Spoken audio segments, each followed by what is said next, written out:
ሰላም እንዴት ናችሁ? ደህና ናችሁ? የሂቱ ቤተሰቦቼ የናስጥልኝ ሰላም ናችሁ?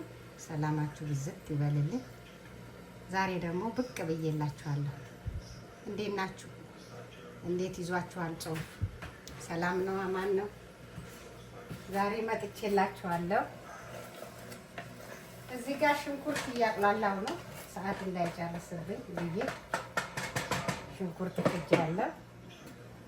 እንዴት ናችሁልኝ? ደህና ናችሁ? ሁሉ ሰላም ነው? አማን ናችሁ? የቱ ቤተሰቦቼ ሁሉ ሰላም?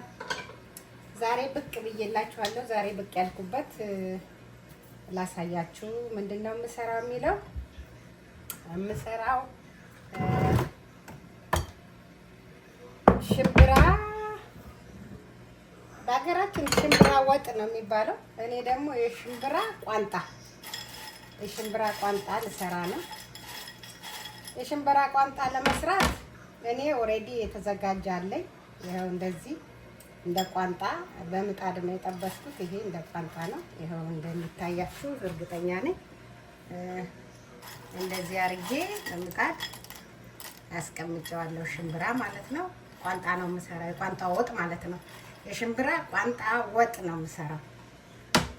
ይሄኛው ደግሞ ላልጫ ነው።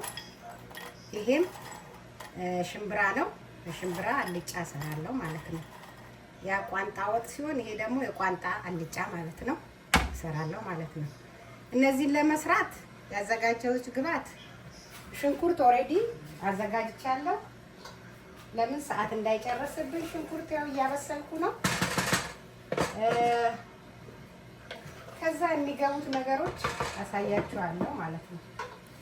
እዚህ ጋር ይኸው ቲማቲም ፈጭቼ አዘጋጅቻለሁ። ቲማቲም ነው። እነዚህ ይኸው ቋንጣ ብያችኋለሁ።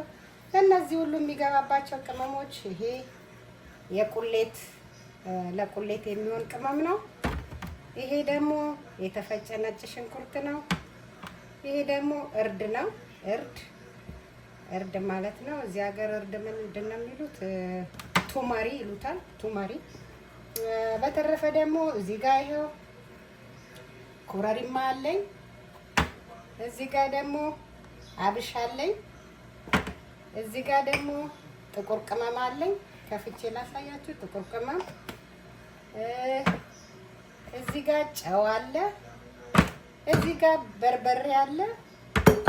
እዚህ ጋር ደግሞ ዘይት አለ። ዘይት የአቮካዶ ዘይት አለ ማለት ነው። የአቮካዶ ዘይት አለ። በእነዚህ አድርጌ ነው የምሰራው።